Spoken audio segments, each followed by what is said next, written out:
Welcome to the Tech Egg. Don't get scrambled. Enjoy the video. You start by protecting yourself.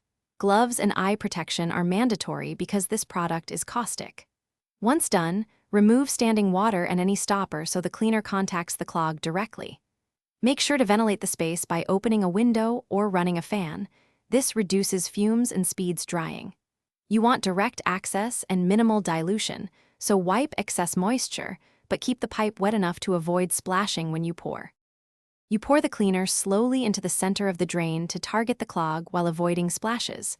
Slow pouring also prevents aggressive reactions that can bubble. Once poured, follow the label's exact dose and wait time because chemical action needs contact time to break organic material.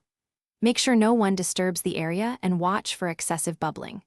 If the product advises adding water after a set time, do so carefully, using cool water to rinse the dissolved material through the pipe. You finish by flushing the drain with cool running water for several minutes to remove residues and neutralize any leftover chemical. If flow remains slow after one properly timed application, you can repeat once or follow up with a mechanical snake to dislodge remaining buildup. If you notice strong fumes, persistent bubbling, or damaged fixtures, stop immediately, ventilate the area, and contact a professional. Attempting more chemicals can worsen. Thanks for watching. Consider subscribing if I helped unscramble your problems.